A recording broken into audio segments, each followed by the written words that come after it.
సంధ్య theatre దగ్గర తొక్కిసలాట ఘటనలో మరో కీలక పరిణామం చోటు చేసుకుంది. తొక్కిసలాటకు సంబంధించి అసలు సూత్రధారిగా భావిస్తున్న అల్లు అర్జున్ బౌన్సర్ ఆంటోనీని చిక్కడపల్లి పోలీసులు అరెస్ట్ చేశారు. డిసెంబర్ 4న పుష్ప 2 ప్రీమియర్ షో సందర్భంగా సంధ్య థియేటర్ దగ్గర జరిగిన తొక్కిసలాటకు ప్రధాన కారకుడిగా ఆంటోనీ అని పేర్కొంటున్నారు పోలీసులు. ఈ క్రమంలోనే అల్లు అర్జున్ బౌన్సర్ను పోలీసులు అదుపులోకి తీసుకొని విచారిస్తున్నారు. ఇక విచారణ అనంతరం అల్లు అర్జున్ బౌన్సర్ ఆంటోనీని సీన్ రీకన్స్ట్రక్షన్ కోసం సంధ్య థియేటర్కి తీసుకెళ్లనున్నారు చిక్కడపల్లి పోలీసులు.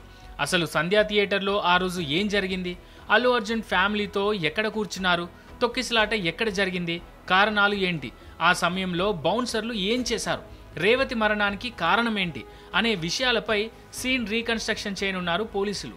ఇప్పటికే కొందరిని అదుపులోకి తీసుకున్న పోలీసులు ఆంటోనీతో సహా వారితో కలిసి విచారణ నిర్వహించనున్నారు.